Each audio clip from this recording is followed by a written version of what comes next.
तिसरा अनुभव असतो लोकांची उत्सुकता. हे लोक गोड बोलतात, काळजी दाखवतात, पण त्यांच्या प्रश्नांमध्ये सहवेदनेपेक्षा माहिती मिळवण्याची धडपड जास्त असते. ते तुमचं दुःख ऐकत नाहीत, तर ती तुमची स्टोरी ऐकतात, कदाचित बाहेर सांगण्यासाठी. आणि शिवाय जी दुर्घटना ह्या व्यक्तीबाबत घडली आहे तिचा परिणाम माझ्या आयुष्यावर होईल का ह्याचीसुद्धा कदाचित चिंता असते. आणि इथे आपण शिकतो की आपली वेदना कुणालासुद्धा ओपन ॲक्सेस देण्यासाठी नसते.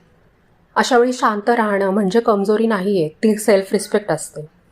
अजून एक वेगळाच अनुभव येतो, तो म्हणजे शब्द न वापरता फक्त मिळणारी मूक साथ. काही लोक फार काही बोलत नाहीत, पण त्यांची तुमच्याशी वागणूक बदलते, बोलण्याची टोन सौम्य होते, तुम्हाला आवश्यक तेवढी स्पेस दिली जाते. त्या शांत सपोर्टमध्ये खूप मोठे शब्द नसतात, पण एक स्थैर्य असतं. कठीण काळात जे लोक तुमच्या मनावरचं ओझं वाढवत नाहीत तेच खरे तुमच्या सोबत असतात.